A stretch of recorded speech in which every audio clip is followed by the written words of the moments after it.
Joining us today is Courtney from HR. I wanted to talk about how I have not seen any change in your recent performance. Even after implementing the timestamp system to monitor length of breaks, we have still noticed that you take an average of 3 hours a day sporadically of personal break time. We have clocked all of the time that we see you leave the warehouse fulfillment floor, and it far surpasses the agreed upon and expected 1 hour break per day, excluding bathroom breaks. We have even calculated that sometimes you are absent for longer. By now you are aware that all employees are expected and allowed to take 2 hour breaks during the day, a 45-minute break for lunch, and a 25-minute break later in the day in case of snacks or just mental rest.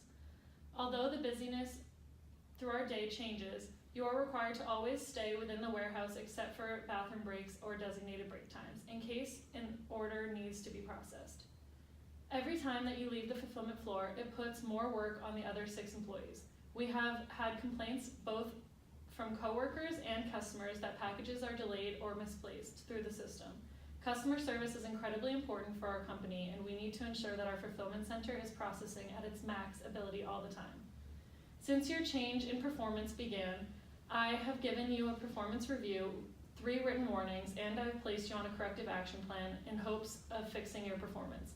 Last month, we had another meeting implementing the corrective action plan, which made attempts to lessen the amounts of excess break time which was being used.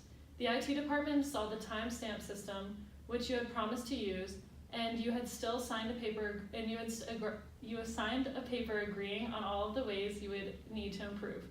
This past meeting was our 4th discussion about not meeting company expectations, and yet I still calculated the same average amount of work absenteeism as there was before this meeting. Our last discussion ended with the agreement of a 30-day performance improvement plan, and if you did not meet these changes, we would have repercussions up to and including termination. Meyer, we've decided to let you go. Today is your last day. Our decision today is based off an inability to meet our company's expectations, and this decision is final. Thank you for your work you've done here, but unfortunately it isn't working out for us. I have some logistics to go over with you. Afterwards, I can answer your questions. I have your final paycheck covering payment through the day. I also have a separation agreement for you. If you sign the separation agreement, I can give you severance for 1 week's pay.